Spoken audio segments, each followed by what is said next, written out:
So with thoughts of approaching Independence Day, next I'll introduce our guest speaker of the day, Carol, who will be guiding the conversation on long-term care planning and how it can lead us to independence as we age.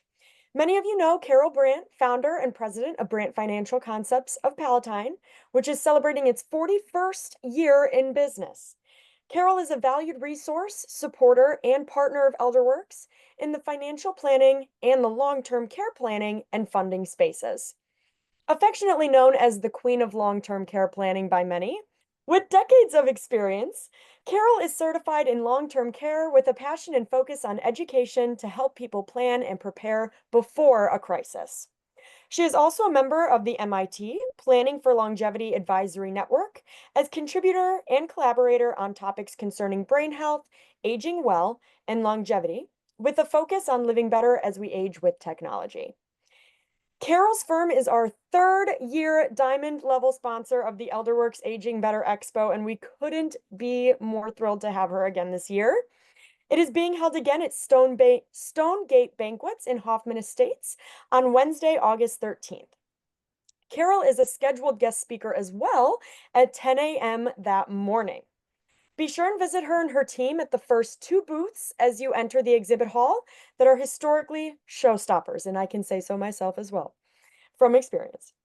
And hear Carol speak again at 10:30 if you'd like to attend her class in person.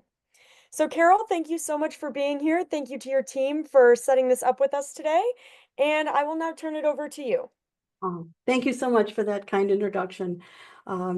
First, I've got to say a few more words about Elderwerks, so because they never brag enough about themselves, so I take it upon myself to do that.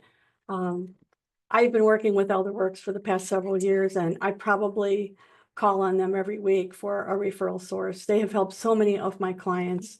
And you know, just to give you an idea, when something happens, when there's a crisis and you haven't had some planning and you need resources, you need vetted home care agencies or nursing home, assisted living, something like that, that's when you call Elderwerks first, because they do have all the answers. If you can see this, I don't know if you all have one of these yet, but I give them out to every client that comes in.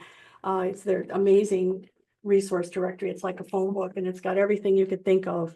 But that also goes along with having a conversation with them. So I hope you'll stop in and get your directory there and call on them, because it's called Elderwerks first is what I tell everyone. So with that, I brag about and talk about them all the time, but I'm ready to begin here. So I think I'd like to begin with just saying I think most people feel that they're pretty well prepared for daily life as we know it. They've got their home security system in place and Find My Phone app. And for me, our family wouldn't live without a natural gas home generator as far as us feeling secure is concerned, and maybe a few extra days of paper goods and food and water. But what we're talking about today is a different type of crisis. We're ready for that other type of crisis, but what most people are not prepared for is the kind of crisis where, because of an accident, a stroke, a family member suddenly can no longer be left alone. There's an immediate need for non-medical care. And this type of care is not covered by medical insurance, it's not covered by Medicare, and it's not covered by any Medicare supplement. And when this happens in a family and there's no plan in place, there's no resources at the ready, maybe you don't know about Elderwerks, there's no funding set aside, and there's no plan, and it's just chaos. And my passion is to help people not have to face that kind of chaos. And so my talks are generally thematic. So with Independence Day approaching, we're going to talk about how we can be independent if we do that planning ahead of time. On the first slide here, you're seeing our historic office building in downtown Palatine. We've been hosting the Palatine Parade Judges for 40 years now and getting ready to do that soon. And this is, we don't live there. This is our business home. We live near Fremd, not far from here. But we'll talk a bit about how to age well, live well, and stay well, because it's not all about buying long-term care insurance, quote unquote. But it's about trying to avoid needing this type of care. We'll talk about what long-term care is and who pays for it. And I'll also give you a good insight of some real life case studies of people I've helped with plan types and cost examples. So here we go. Required disclosure. Moving on to finding independence and talking about it. Sometimes my theme is the elephant in the room, and there's an elephant in this space here, but because it's we're approaching the 4th of July, we're going to talk about independence and have a different visual, but the situation is still the same. There is an elephant in the room in many households, and there's denial. People are embarrassed to talk about it. If perhaps there's a family member showing some signs of dementia, and what do we do? I know of a particular family that's been struggling for a couple of years, and they will not admit that the husband needs help. And they're just not reaching out and getting help that they need, and the family is struggling. So there's fear, procrastination, it can be awkward, there's confusion, and so we avoid it. So I want to address the elephant in the room, help you find that independence, and talk about that today. So I'd first like to talk about lifespan versus health span, because lifespan can be defined as to how long we live, but health span is really important. What about that? That's defined as that period of time in life where we're in good health and we're free from chronic illness and the disabilities of aging. And we could end up living to 100, but what if 50 of those years are spent affected by a chronic illness? We need to have a plan before, not after a crisis occurred. So I think health span is more important than lifespan, and I want to do something about it. And I am. So what are the odds here? Home care. Home care industry notes that most home care clients are seniors with an average age of 69. That was kind of shocking. 24/7 nursing home. The leading home care association reports that an average age of residents in long-term care facilities is about 85, with multiple chronic conditions. So when I help people plan, and we start out at, it'd be great to start out at 50, 60. Oftentimes people are coming in at 64 when we're having the When I'm 64 talk. We plan inflation factors on these programs, assuming that maybe around 85 or so, we might need a little help. Assisted living, there's stats about that. Average resident about 87. Many people delay transitioning, going to assisted living until they're 80s, and they need more help than can come into their home with equipment and personnel. Prevalence of long-term care planning, though, according to the industry research, only 3 to 4% of Americans over age 50 have some sort of long-term care plan. And, it's not just, even the wealthy need a plan in place, because they still need those resources at the ready. They still need to take advantage of the many tax advantages that are out there. So 96% people lacking long-term plan out there. Let's try to do something about that. So age well, live well, stay well. Let's talk about that. If we take a minute and talk about the tweaks we might make to our daily lives so that we can age better and live better in order to maintain independence as long as possible, that's a good thing to do. Then maybe we'll be more prepared for whatever comes our way. You might have heard this recently. I read actor Denzel Washington says he stays ready so he doesn't have to get ready. So I'd like us to be ready for a crisis so we don't have to get ready. So I kind of live by that and help people. That sounds like we have a question coming in already. Happy to answer it. Jeff is telling the future here, but he asks, what is today's average cost in a private room in an assisted living facility and nursing home in the northwest suburbs? That was Greg? No, Jeff, we've got some slides coming up on that. I don't have them all memorized, but there's some good information coming up with some charts that address all that for 34 and 44. Yes, today and into the future. So great question, and we can look forward to that coming up soon.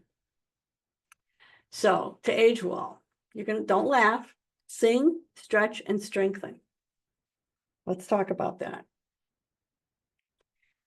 So why sing? Well, a quick hello is all it takes for others to snap judgment of our age range. We've all talked to people who we pegged on the phone, maybe. I don't know if anybody's heard Jane Fonda's voice lately. She looks very young, but she sounds very old. Maybe she needs to sing more. But men's voices tend to go higher, women's go lower. And singing in general just impacts our immunity, our lung function, memory, our voice, mental health. That helps us cope with physical and mental, emotional pain. Singing is our exercise for our voice. So sing and socialize. Socializing is important. And so whether this is your church or a choir or in your car or your shower or in the house singing to the tunes that you love on the radio or when you go to concerts, it's good to exercise the voice and everything else. Stretching is so important. Maintaining mobility, if anybody sees, well, it's all over Facebook, Instagram. There's so much out there about how being stable on our feet and being flexible is important as we age and determining factors there. Maintaining mobility can be difficult if we're not stretched out. Joints get weakened and tightened and range of motion deteriorates as we age. We've all seen people walking hunched over and you just want to go over to them and straighten them up and help them out. But these are things we have to do on our own. So we're going to stretch for flexibility. It increases circulation and blood flow. It must be great for the heart too, right? It reduces back pain, arthritis. It helps with our risk of falling and improves posture. Personally, I started this 7 or 8 years ago. I stretch in bed first thing in the morning, and I'm diligent about doing it, whether I'm late or not. Make sure that I do it. And there's so many things you can do in the bedroom, against the wall, against the door, stretching in your bed, stretching legs, arms and legs overhead, all kinds of things you can just imagine. But this is a good thing to do before you start your day. Am I getting a ding for? Is that somebody new join? Questions? Oh, or people joining? Okay, great. Should you need a more structured kickstart, the park districts or beginner yoga classes can be very affordable and helpful, or a package at one of the new stretch labs or stretch zones.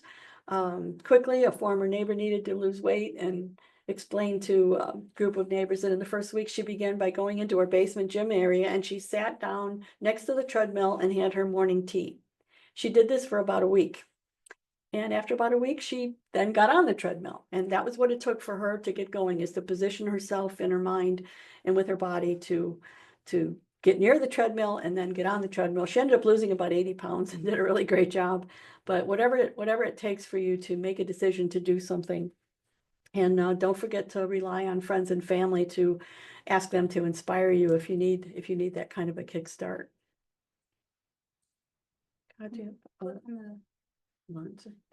Yeah. And then, It should work now. okay, here we go. So if we don't take time to exercise now, we'll have no choice but to take time for illness later. Now for me, my drink of choice, the only pain I want in my life is champagne. How about you? So hopefully you're there with a glass or a cup of something now and can relate to that. Living well, we can't predict emergencies, but we can prepare for some of them. I think it's a good idea. Keep the bad guys out while at home or away, having a home security system. These are one of the things we can do to keep us safe.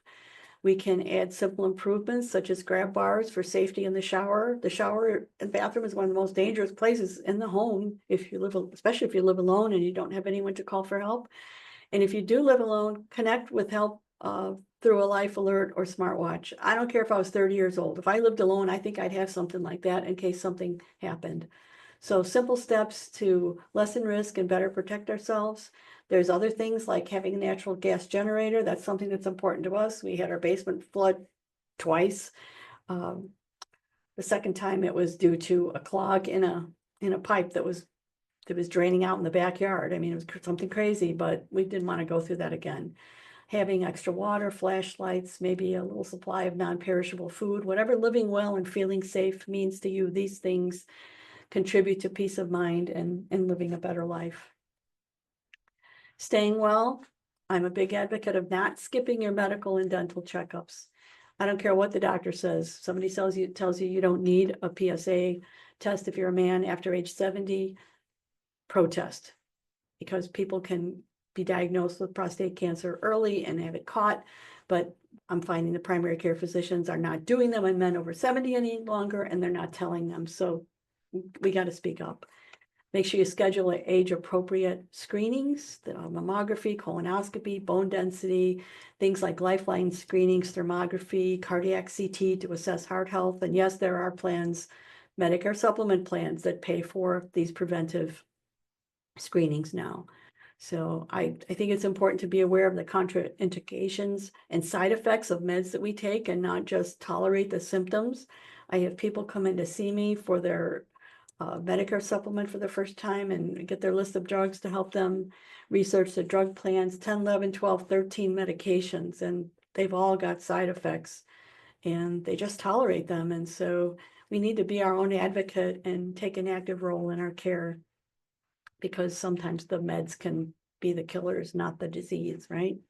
So if you're approaching 65 or you are 65, consider a Medicare supplement that covers preventive screenings. They are available in Illinois. I'm not talking about brands or specific products right now, but just so you know. Yes, it looks like you have a question. I got a couple of questions from Carol. I typed them in the comments, but I also wanted to ask you, are Elderworks and Brant Financial Concepts the same things? Otherwise, how are Brant Financial Concepts and Elderworks related? Okay, good question. The directory that, if everybody could see this, the directory that I talked about, my firm is in this directory. We're a supporter and a professional but not official partner and resource of Elderworks. In this directory, you'll also find estate planning attorneys, elder law attorneys, senior certified realtors, all sorts of state and federal and local resources. So I am one of many guest speakers that Elderworks has. I speak for them 3 to 4 times a year. I also have done these talks for local libraries as well, but I am a resource of Elderworks, and Elderworks is a resource of mine, because when I have clients that need their help, I refer them. So we are we do not compensate one another. We financially support them in sponsorships and things like being their diamond sponsor for the Expo, and a contribution to be in the directory, but otherwise we have a professional referring relationship. So I hope that helps. Was there another question there? There is. Regarding the smartwatches, does it buzz or something? Or how does it sense that somebody's sick? How is that going to be falling under the category of being well? Okay, I don't have that type of, yes. I actually do. Okay, Katya can answer that. Yeah. Smartwatches can sense quick changes in your movement. I've actually seen this happen with somebody who claps very hard and they have the emergency option turned on.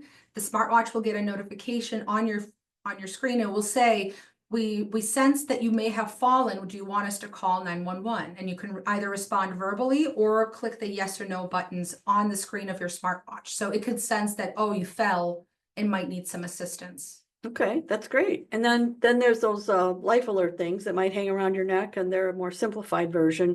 Those are ones that you'd press and it would call 911 or a service that alerts someone to come and assist you, and then is aware also, I think, if you take a fall and might be unconscious. So good questions and all good stuff to have.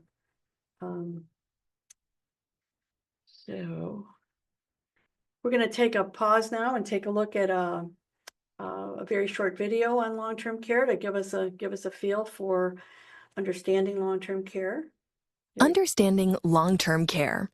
You are about to learn the 3 most important things to understand about long-term care. First, what is long-term care? Second, where do you receive long-term care? Third, the hidden significance of long-term care on the people you love, the people you've invited into your life. What is long-term care? Long-term care is care that is needed over an extended period and comes in 3 types. One type of long-term care is personal care, sometimes called custodial care. It's when you may need help with various tasks we do each day, but take for granted when we were healthy, such as eating, getting dressed, or walking. The second type of long-term care is skilled care, for which you need a skilled specialist or nurse.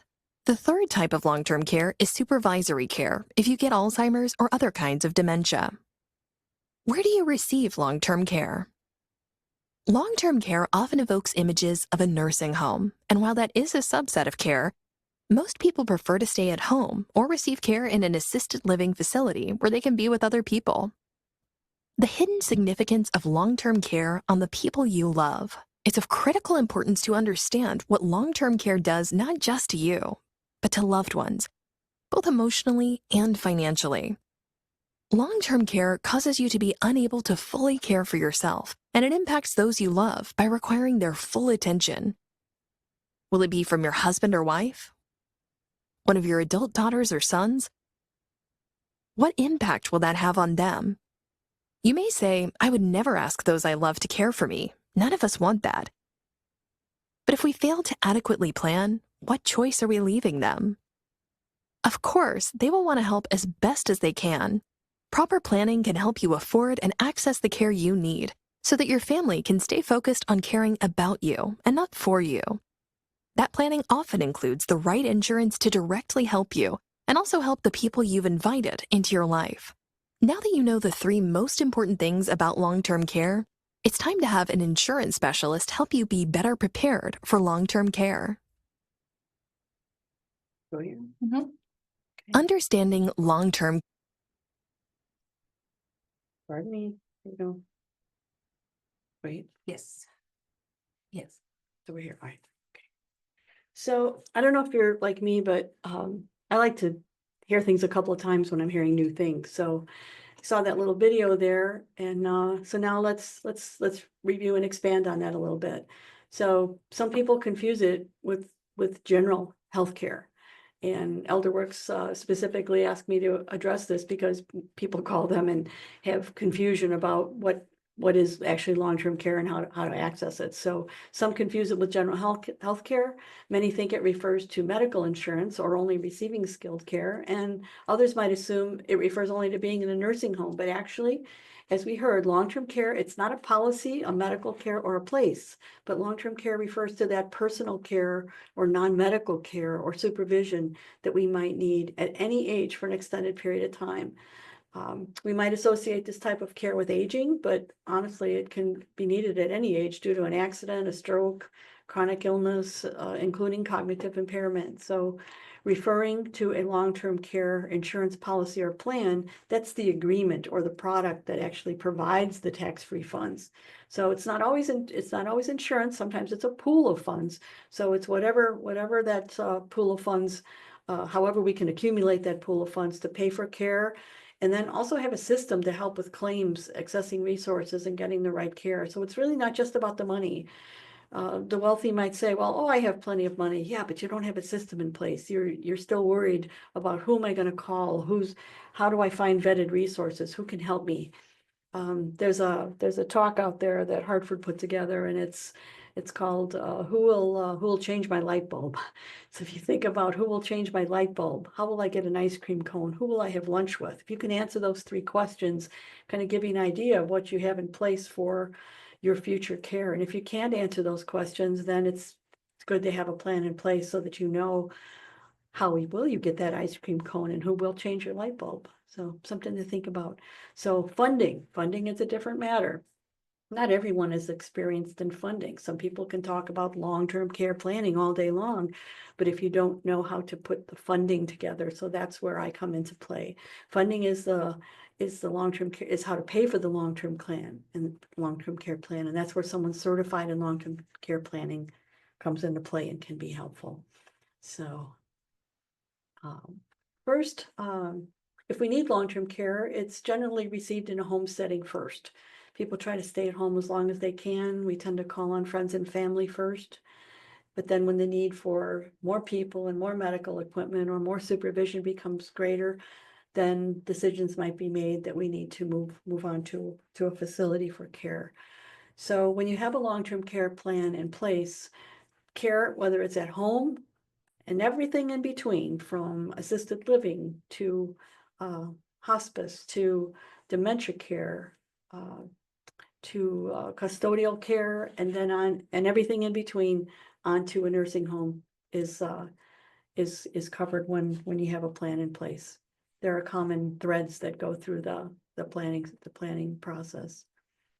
So now that we know that, qualifying for benefits has rules to it, or benefit triggers. And these were standardized in 1995. So across all plans and all products, you'll see these uniform ways to become eligible for benefits. So when we're eligible to receive benefits, we are eligible to receive benefits from our policy when we're deemed chronically ill by a licensed healthcare practitioner, and they provide us a plan of care saying you need care, whether it's at home or away from home. And then to qualify, all we need is to demonstrate and have the doctor indicate, or the professional, that we need assistance in at least 2 of 6 activities of daily living. And we also refer to them as ADLs. And those ADLs are transferring, toileting, continence, bathing, dressing, and eating. So if we need help in 2 of those for at least 90 days, there are some plans that pay before 90 days, but that's kind of the general thread. We're then eligible to receive policy benefits. And even if we're certified to need continual care due to severe cognitive impairment, we might not be dependent in 2 of 6 activities of daily living. You can have dementia and not need help bathing, toileting, transferring, etc. So that qualifies as a benefit trigger as well. So after that waiting period, in general, once we're eligible to receive benefits, our waiting period begins if one is applicable, and there are some plans that don't have a waiting period applicable, but that's product by product. So that elimination period, it starts on the first day we're deemed to be chronically ill and receiving a covered service. And like I said, there's also some with the 0 waiting periods, but once that waiting period or 0 waiting period has been satisfied, that pool of funds, benefit starts to pay out the benefits to us or to a licensed agency or facility. There's 2 ways that money can come to us. It's by reimbursement or by indemnity, which means cash that we can spend as we choose. And we'll talk about that as we go further along. But as long as we're eligible, as long as we remain eligible, benefits for these covered services would be paid until our pool of funds has been reached. So the idea is to have a pool of funds as large as possible when we get to that age when we might need this. And then I'm also careful to start plans out with a benefit pool that's decent for today's dollars and today's age, because a 35, 45, 55-year-old could have an accident. We just don't know. If I had the crystal ball, I would plan it more specifically. And I heard a ding, so that tells me we have a question, and this is a good place to pause. Kathy asks, will we be able to access these slides? This is good info. This is a huge presentation, and it does not transmit as an attachment. So Video. it's going to be recorded. Yes, it's going to be recorded by Elderwerks, and yes, you'll be able to access it. I can't send it, but it will be up and available to view in the near future. Great question. Katja, did we have No, but we do have someone coming in. Hello. Okay. Hi, welcome. Joining during the fun. Okay. Katja. Click on it. Okay, there we go. One- So one back. okay, now this is a small slide, but an important slide. And you see that hand on there that tells me to stop because we need to talk about this. We talked about what long-term care is. We talked about how to access long-term care with it needing help in 2 of 6 of the activities of daily living, just to keep it simple here. And I'm sorry this print is so small, but in a nutshell, this is telling us Medicare pays, there is, let me go back a step, about 1/3 of the people that come in to see me when they're turning 65 are shocked to find out the following. And that is that because Medicare pays for the first 100 days of skilled care, and you see the air quotes here, of skilled care, they mistakenly come in thinking that I'm turning 65 now and I have long-term care insurance. Basically, Medicare pays for limited skilled care when we need assistance from a medical professional. That could be after a hip replacement, needing rehab. It could be after a knee replacement. It could be after a stroke or a cardiac event. But the maximum is 100 days. Days 1 through 20, the benefit, this is from Medicare now, is 100%.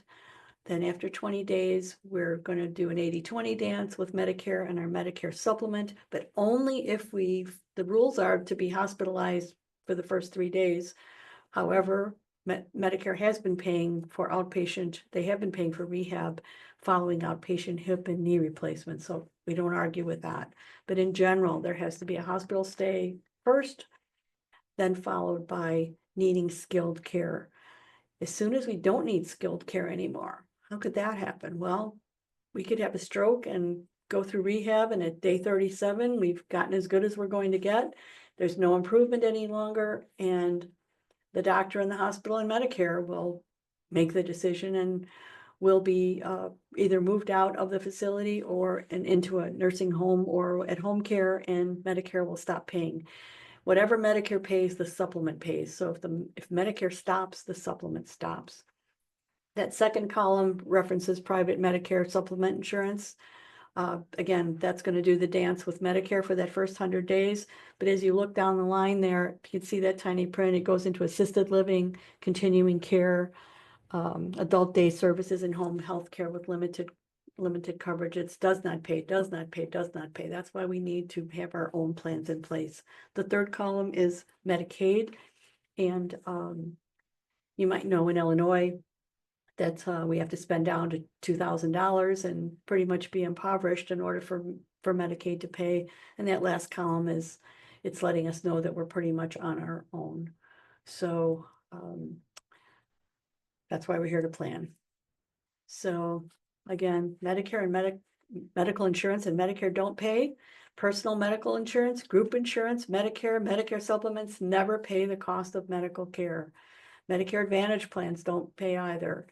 Medicare may pay for short-term care up to that 100 days we talked about, but to refresh, only if skilled care, such as rehab, pain management, wound care, is a medical necessity. Medicare never covers the cost of non-medical care or extended care.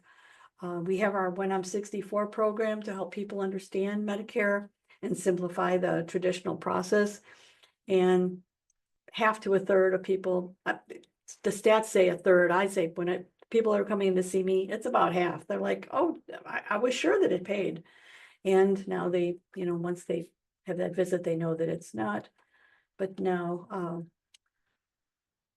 100% of the people who come in also didn't know this, that there's a new rider now in Illinois that covers preventive services and wellness scans like thermography and lifeline screenings. And it's got a health club membership and covers all the elective and preventive labs and scans that Medicare doesn't pay. And we're very excited to have this, and people are very excited as well. It's wonderful, but it still doesn't cover long-term care. It does not take the place of long-term care. It's a supplement with a rider for preventive. So sorry to say about that. So there's no exact science as to what's the best age to begin, but I'd like to start talking about risk management and long-term care first. We take protective measures and plan for just about all other aspects of life, and planning for long-term care should be no exception. We buy medical insurance for cover our sickness and preserve our health. We have auto insurance to protect the car, the transportation. We've got life and disability insurance to cover the family income, and homeowners insurance to cover and protect the home. But to protect our wealth and retirement, long-term care kind of gets put on the back burner, the elephant in the room. So shouldn't we have a plan to remain independent and preserve and protect our lifestyle and our retirement that we've worked so hard for? I think so. So let's do that. So did you know, this is important, while there are some differences between the states, Illinois is a partnership program. This is really, really important. We are a partnership state. So effective 2007, Illinois expanded the Medicaid program, and it allows for Illinois to be a partnership long-term care state, so that long-term care insurance policies purchased after that date in Illinois, after that state's effective date, provide guaranteed Medicaid asset protection. And in a nutshell, what that means is if you have, let's say we've got that pool of money, we've got a partnership qualifying long-term care plan in Illinois. Let's say we've got $400,000 in it. Well, we've got $750,000 in our IRA and our pension plan. We are getting close and we're going to use up that $400,000. And what does that mean? That means that our personal assets are now at stake and need to be spent next. But because we had that $400,000 or 300 or 200 or 700, whatever it is that's in that policy at the age we tapped it, we have saved the state from paying out that much money on the front end. So they look at it as an asset disregard. So these partnership protected assets are not subject to the Illinois estate recovery program at death either. So it lets us preserve assets on our side of the board because we had a qualifying plan in place. This is a partnership between the consumer and Medicaid and private insurance companies that are authorized to put together partnership certified plans. So this covers the facility, home care, and everything in between. So having living in the state of Illinois and having a partnership qualified plan is a good thing. So funding now is a different matter. Funding a long-term care plan is not beyond the means of most people, but paying $50,000 to $100,000 a year per year after tax from long-term care might be. So just think about that. Funding the plan is not beyond the means for most people to pay a small portion or reposition some assets every month or something from an IRA or a 401k or a CD that they weren't using. But shelling out that $50,000 to $100,000 a year, that's a big nut to crack. So here, cost of care survey to answer the gentleman's question that asked about the costs. So I hope you can see this. We're showing numbers here, 2024 and 10 years, 2034 and 2044. So we've got annual costs here for home care, adult daycare, assisted living community, and nursing home care.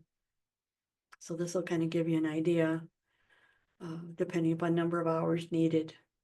The type of plan you have is really important. If it's a reimbursement plan, you need to use a licensed agency and turn in paid receipts and are reimbursed then, but you need to use the agency that might be charging double what you might be able to pay a neighbor or a friend. So having a cash or indemnity policy is one that once you qualify for benefits, you get the check and you can spend it as you choose. Whether you spend it for travel or housekeeping or yard work or the caregiver, it's our choice. So those are things that we're going to cover down the road a little bit when we see some samples, and things are created for people when they visit with someone like myself.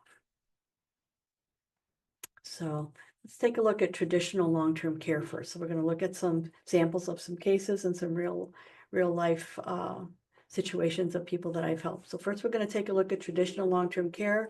And if you remember from just a couple slides ago, it's traditional long-term care insurance policies for the most part that are qualified under the partnership plan.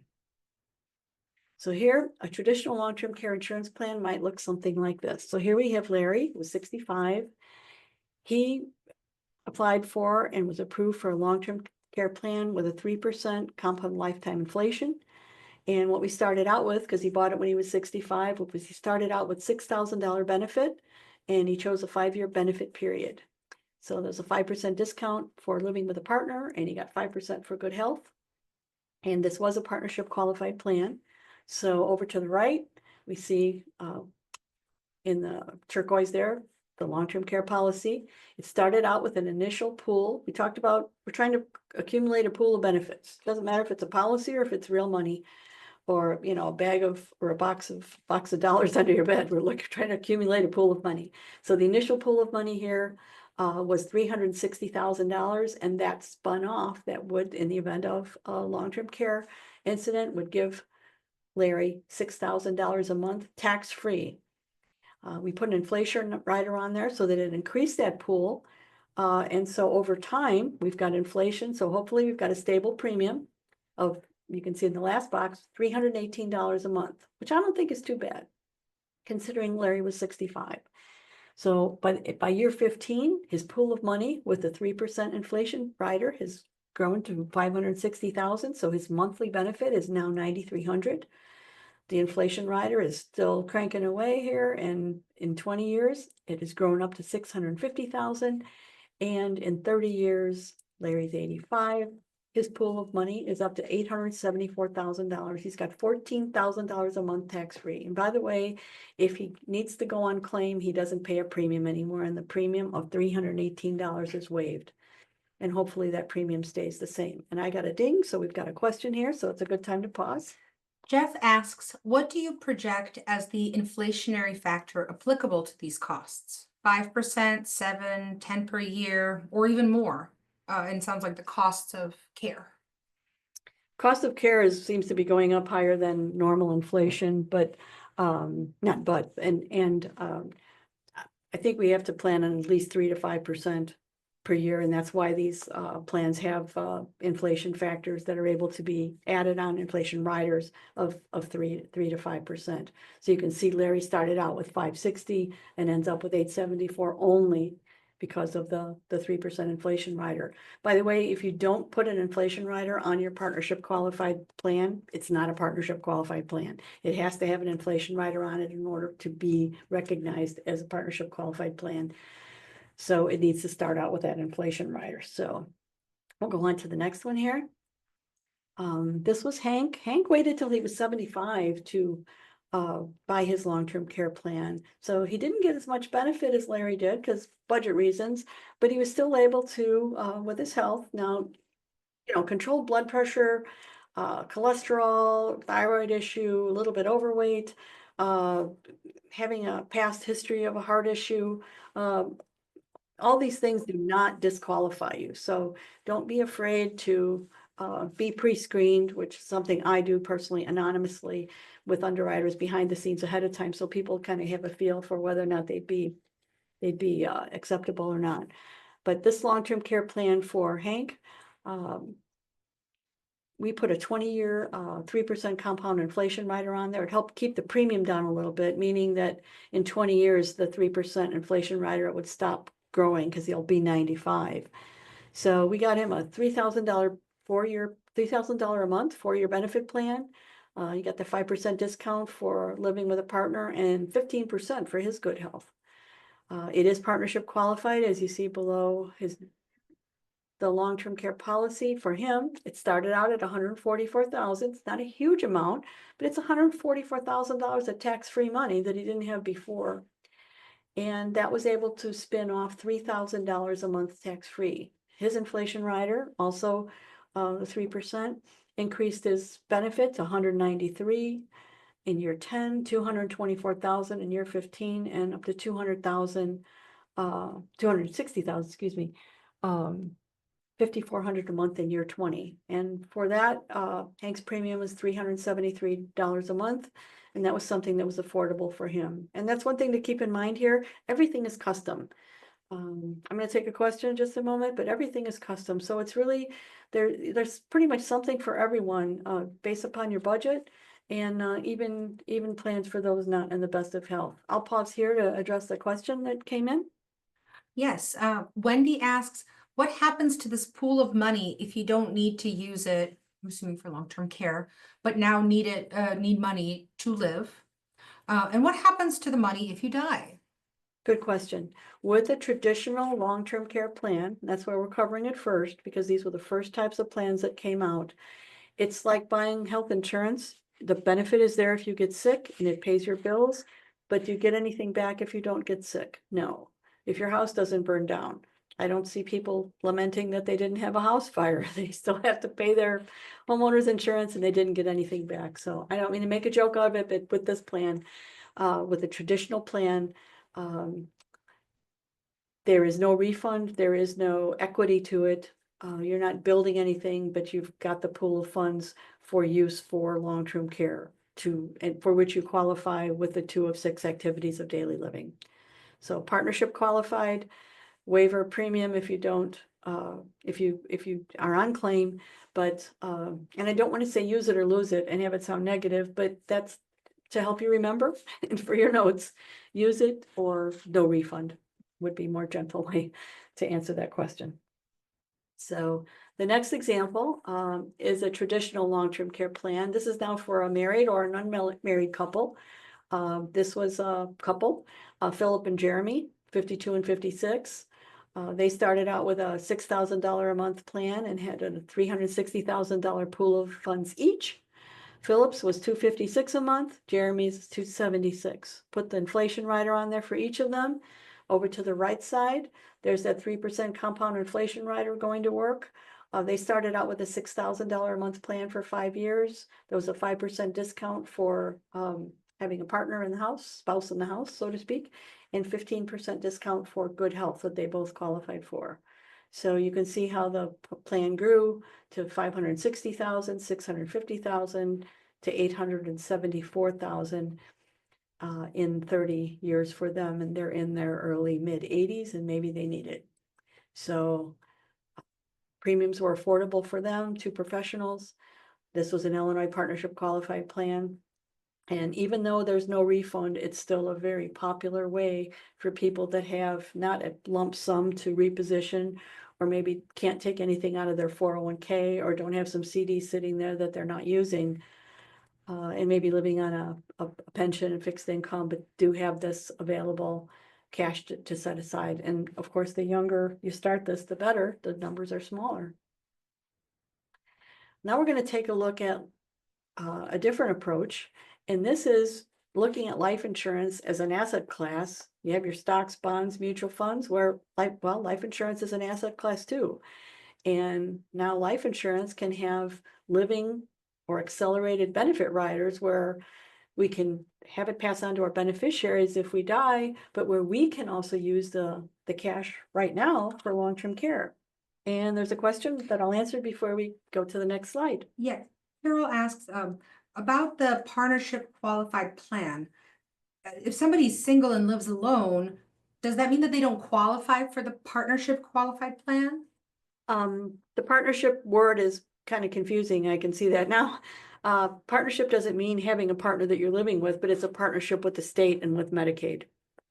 So one could be alone and have a partnership qualified plan. And let's say you've got $500,000 sitting in your IRA or your 401k, you've used up your funds in your long-term care plan.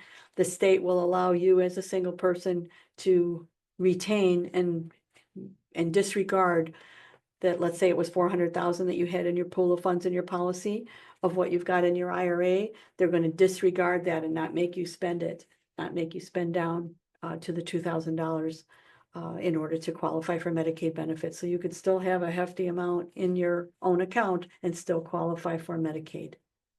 So I hope I've answered that. If I haven't, ding me again.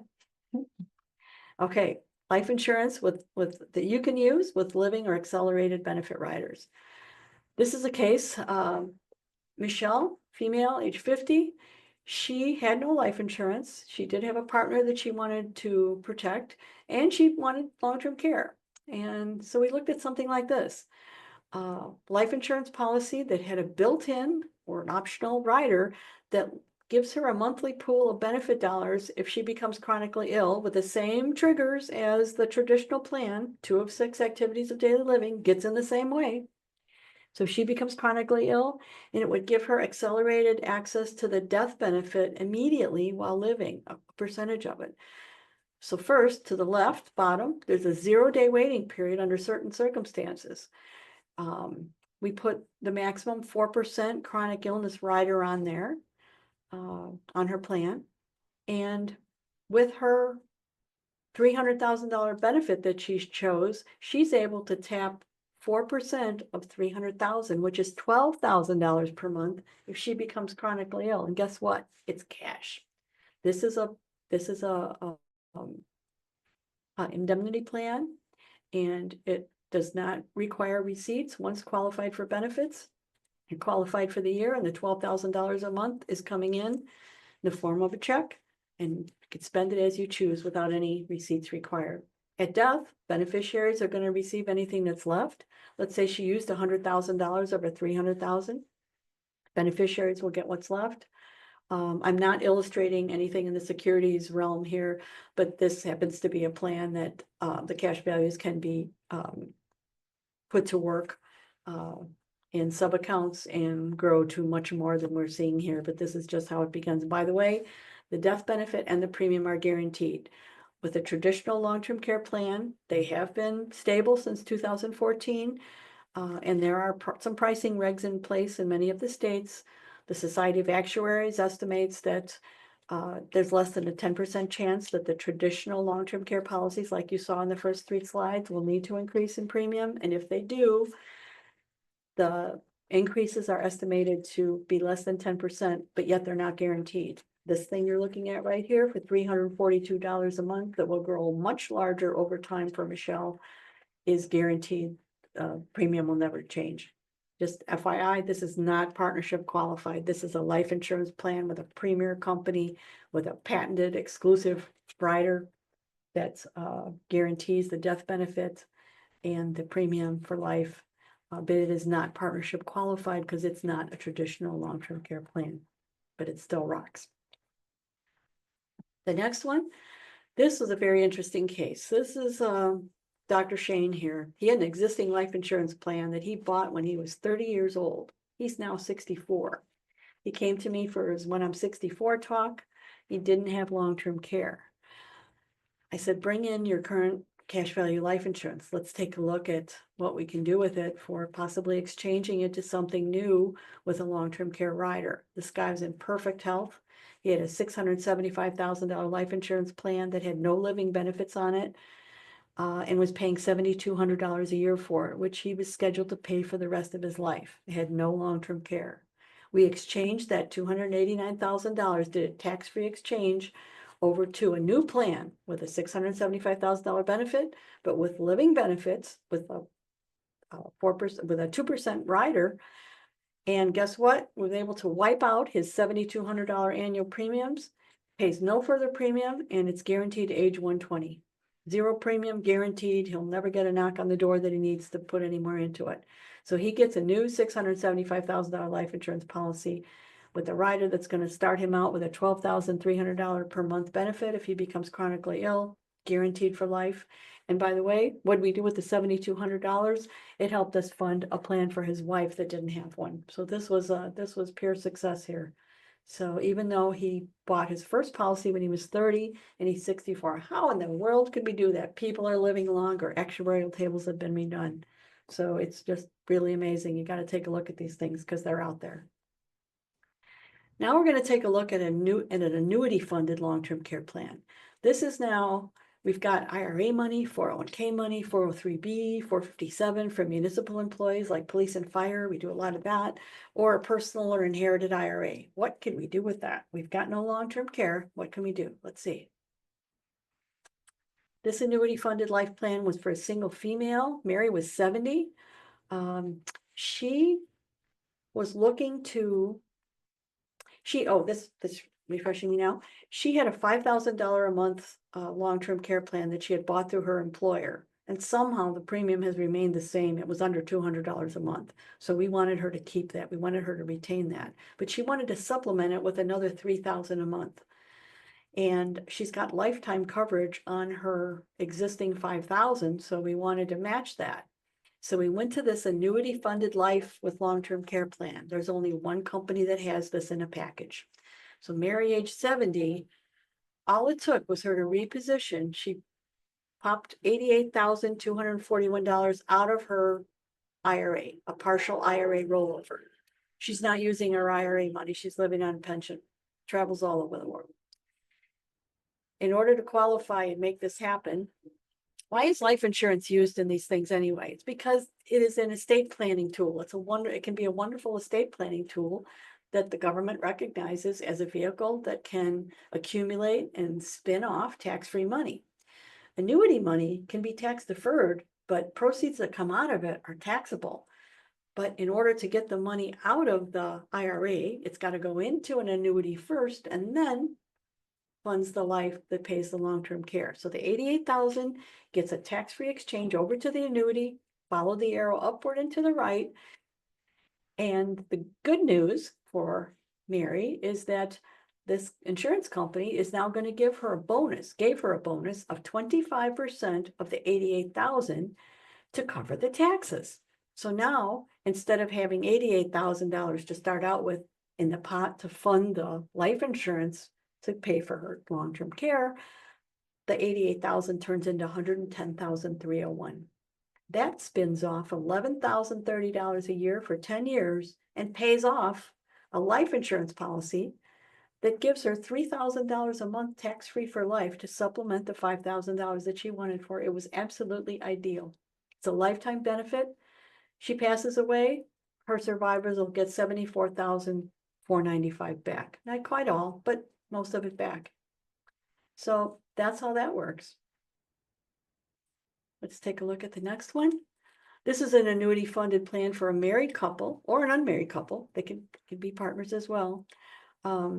Teresa and Rick, 61 and 60, they moved $150,000 over from a 457 plan, and they were bonused that 25%, just like you saw in the prior slide. So their 150, poof, turned into 180,000. The 180,000 spins off 18,000 a year for 10 years, which funds the life insurance plan that gave them $176,000 of death benefit and a lifetime long-term care benefit for each of them, $5,288.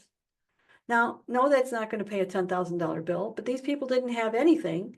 And that $150,000, look at all the mileage we got out of it. Look how long that's going to pay for life. Okay. On to the next slide. Now we're going to take a look at hybrid of this life insurance with long-term care, an asset-based plan, what these are called. So this is an asset-based hybrid life with long-term care insurance plan that would look something like this. This is somebody that had 151,955 CD maturing. That current asset, if we look at what might it grow to today, there's 151,000 and age 85, we give it a generous 6% hypothetical growth, turns into 285,000 at 85. So this is what that person was going to, that's what they were relying upon as their rainy day fund for the long-term care. But instead, we moved it over into a hybrid plan. And the money that was moved was that 151,000 CD that was not making 6%, moved it over to a hybrid plan, and it gave Wayne, age 64, an immediate $853,664 pool of funds. Like magic. Not magic, but it impresses me even though I did it. It gave him a monthly benefit of $8,000, benefit period of 8 years, and by age 85, let's say he hasn't touched it yet, with inflation on there, $1.5 million plus, with a monthly benefit growing up to over $14,000 payable for 8 years. There's a 3% inflation rider on there. And if no benefit is used, the death benefit was $192,000 for his heirs. And that's just something actuarially that's calculated when these plans it. So this is a hybrid plan. So this is very interesting. I mean, he's 64 and this is what he could do with that amount of money. Here's an asset-based hybrid plan with a Roth IRA. So Mike moved $250,000 from his Roth. The same scenario, 250,000 in the Roth by age 85, showing a 6% growth, $849,000, so he can grow it on his own. But instead, he's a higher net worth guy that didn't need to use this $250,000 to live on, had pension and other assets. So he moved it over into this hybrid, and it turned it to an immediate $1.4million473 pool of funds with an immediate $13,162 benefit that would pay out over 8 years. If you took less, it would pay longer. By age 85, it's going to blow me away. This blows me away every time. 2.6 million with a monthly benefit of 24,485 payable for 8 years. It's all tax-free. 3% inflation rider on there, and if he doesn't use it, unlike the traditional that we saw in the beginning, there's a death benefit here of 315,000 plus available for his heirs. So this was a very nice outcome for him. Was there a question? Did I have a ding? Oh, no, not No, okay. Here's now an annuity, just a straight annuity with long-term care benefits. oh, excuse me. Okay. We have $200,000 in a non-qualified annuity that doesn't have long-term care benefits on it. Sandra is 72. We exchanged it for a new single premium annuity with a long-term care value. It gave her $504,711 today, monthly benefit of $8,400 over 5 years. By age 92, it's $602,000 for $10,000 for 5 years, all tax-free. If no long-term care is used, this benefit become the death benefit for her heirs becomes $214,000. Again, all these death benefits, by the way, if they're paid out to heirs, they're all tax-free too, because it's one of the components of life insurance. It's paid out tax-free as long as you haven't tax deducted the premium. So many people don't know that they can exchange old annuities. So if you've got annuities sitting there that have outlived the riders that are on them, some of these guarantees that are on these plans are ancient, and that they're no longer, you're still paying for the rider, but they're no longer doing their thing. These can be analyzed, and it's possible that something more progressive can be done with them without spending any more money, but just repositioning into a more contemporary product to help you, and that you can access, and that you can get the cash out tax-free. All annuity proceeds are taxable when they come out. Annuity proceeds or annuity internal growth is tax deferred, but when the money comes out, it's taxable. So just how easy can it be? Well, some annuity long-term care plans have only 4 questions. So even people not in the best of health can still qualify, because remember, annuity is not life insurance. So these are the only questions on some of these plans. Do you currently use a mechanical device, wheelchair, walker, dialysis, oxygen, etc.? Do you currently need help with your activities of daily living? Pretty much, are you already qualified for a nursing home? If you're not, and if you haven't been diagnosed with Alzheimer's or dementia, have any memory loss, and if you haven't been tested positive for HIV, you can qualify for an annuity long-term care plan. So these can be issued up to 85 and 87 by exception. We'll talk about another one here. Short-term recovery care. This is something that many people didn't even think was possible, but it is there. Short-term recovery care plans from 50 to 89 look something like this. Very easy underwriting, not as easy as the 4 questions I just asked you, but pretty easy. So it's considered a recovery care plan. So there can be nursing home with assisted living, and in this case, Deb, 63. This is something that she actually got declined from being issued with one of the other plans, and was still able to get into this plan. So with a 0-day waiting period, we got her nursing home and assisted living, a $12,000 a month benefit for 51 weeks. So there's no waiting period. That piece of it is $152 a month. She's 63 years old. We put a home care rider on there that's going to give her $1,200 a week for up to 52 weeks. That piece costs $60 a month. And should she recover, and she can reinstate her policy or refresh it for a maximum of a 2-year period of time, and it's a monthly premium of $212, and it's not expected to change. So that's a really nice alternative for someone that has some health issues going on, but is looking for a recovery care plan. There can be a waiting period on this that could bring the premium down even further. You could remove the home care rider, remove the $60 and just pay the $152. But you can't have the home care rider without the nursing home piece. So here's another one here now, short-term recovery, again, issuing 50 to 89. Here I'm showing the 100-day and the 20-day waiting period, because this is Marino, 74 years old. He'd been declined too with another approach. But on the left, with a 100-day waiting period, there's his nursing home coverage for $12,000 a month, maximum 51 weeks. For him, $272. He's older than the prior person, right? Home care rider, $1,200, payable for 52 weeks, $137. So his premium would be $409. But a recovery care plan with lesser than a 100-day waiting period might be desirable. So we go over to the right side. With a 20-day waiting period, his nursing home piece is $404 a month.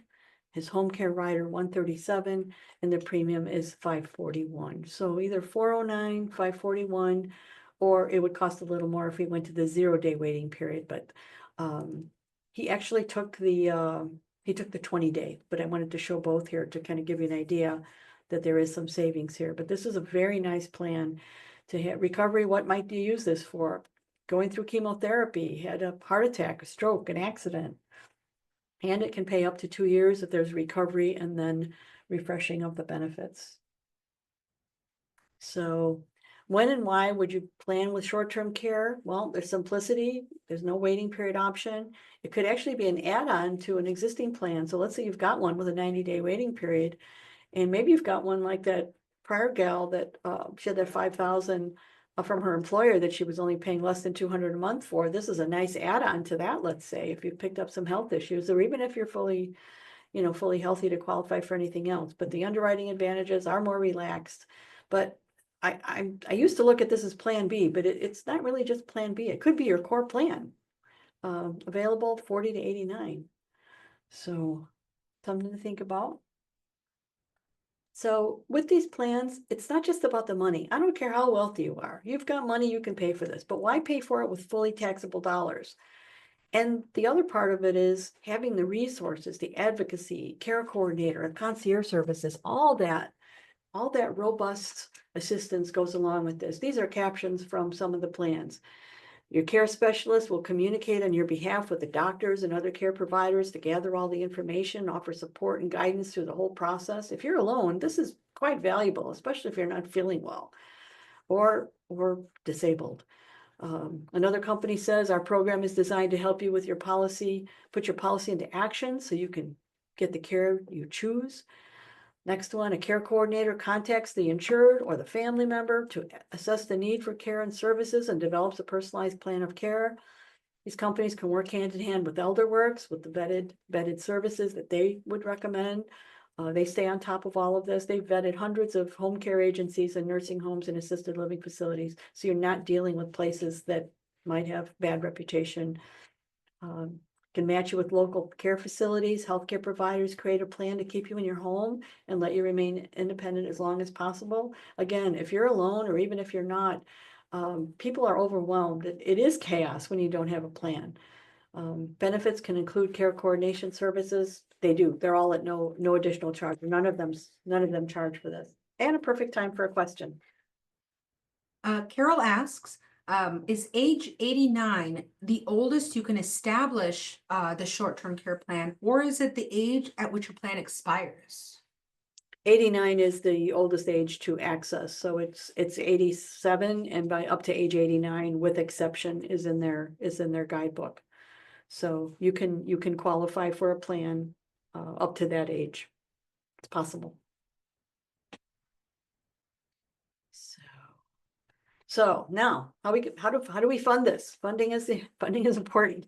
Having a plan is one thing, but funding is important. This is a refresher, gathering up all the strings in the balloon and all the balloon strings and pulling it all together here.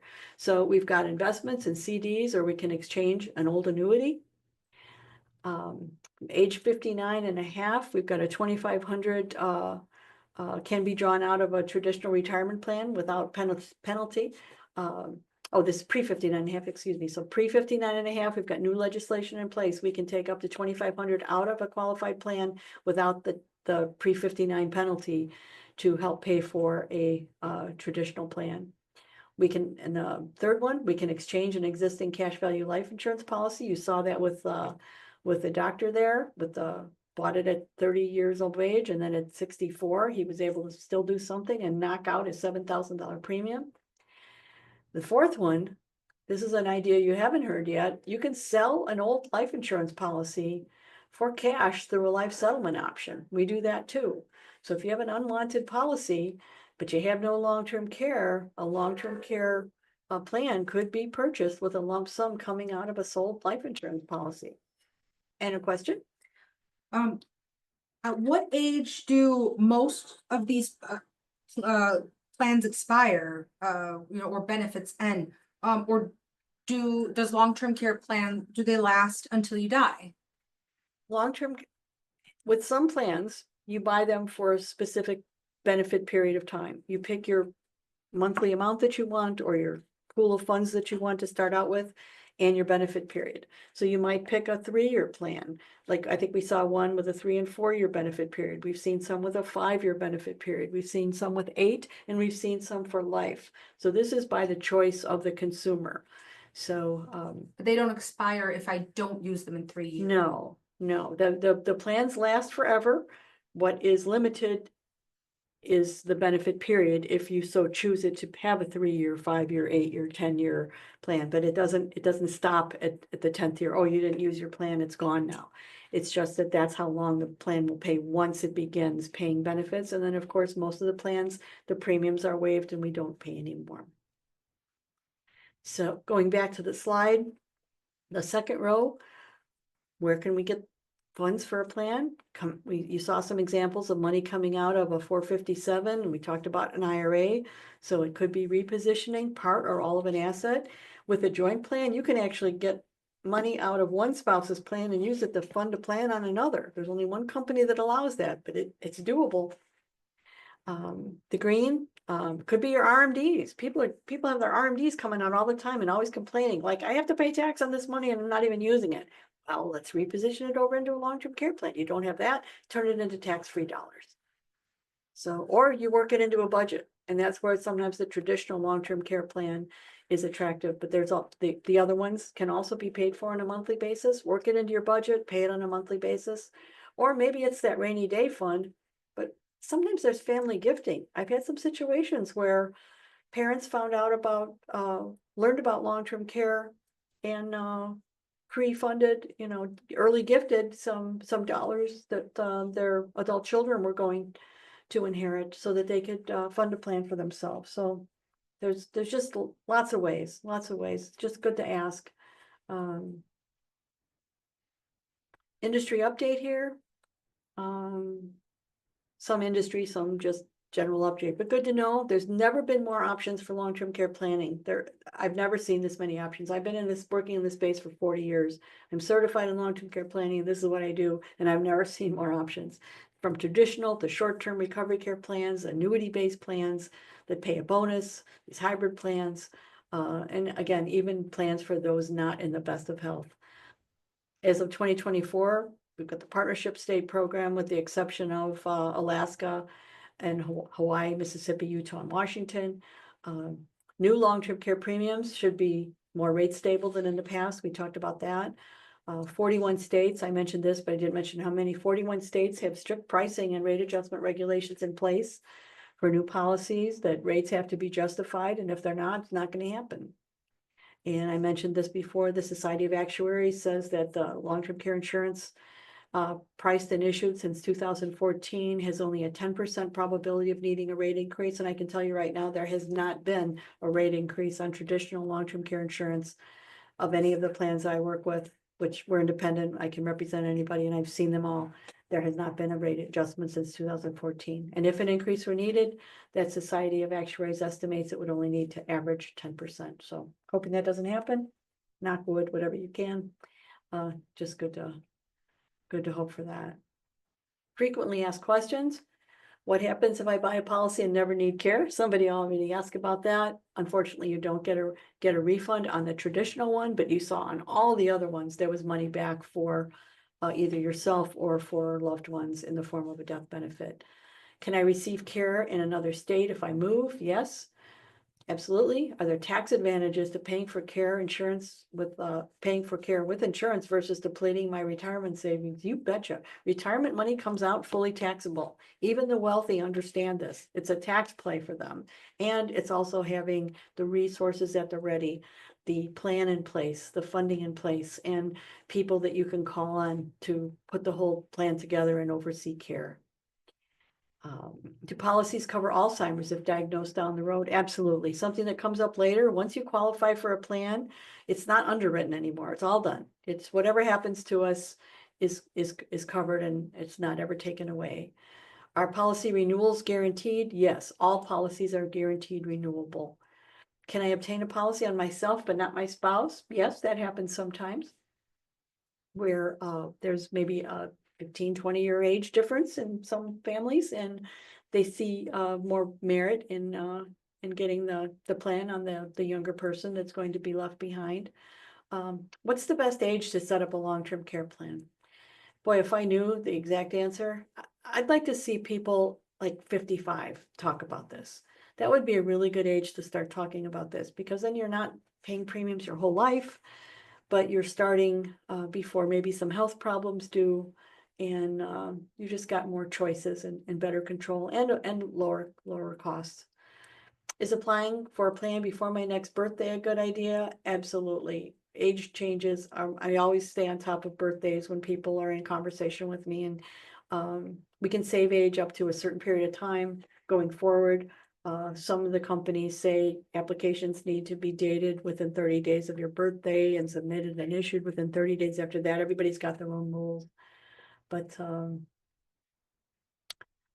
of my peers and I have been working with long-term care since the early 80s. And as in any profession, medicine, law, taxation, financial services, long-term care planning, experience matters. So if your advisor holds themselves out with such experience and leaves no stone unturned, then that's great. But if not, this is what I feel is required, that a specialist should not only have the minimum health insurance license required, but have completed the Illinois partnership training and the ongoing continue ed, and have the life license and a securities license in order to understand and be able to present all these things. If you don't have a securities license, people are missing out on the ones that have the growth factor to it. If you only have your annuity license, then that's all you're going to see. And it's just, I just don't think it's fair.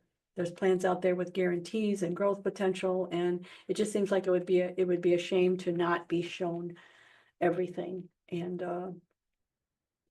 long-term care planning isn't something that you do 2 or 3 times, like buy a mattress. I tried it out and it wasn't so good. Well, I know we spent a couple $1,000s, but we'll go buy another one. This isn't something that you do twice. You want to do it right the first time. So every birthday, remember, means higher costs, higher potential costs, and loss of good health as the years go by. So for me and my certified peers, we're in weekly educational sessions hosted either by the certification of long-term care organization or one of the specialist companies that offer plans, and constantly learning. So there's just lots of things going on, and staying up in the industry is really important. So when should you buy it? Well, we talked about that, but a wise Chinese proverb says the best time to plant a tree was 20 years ago. The next best time, maybe it's today. So something to think about. Questions? You're welcome. Anyone who wants to schedule a 30-minute consultation with me to help with pre-screening for a plan, to talk offline, something you could schedule with my office or to your own advisor.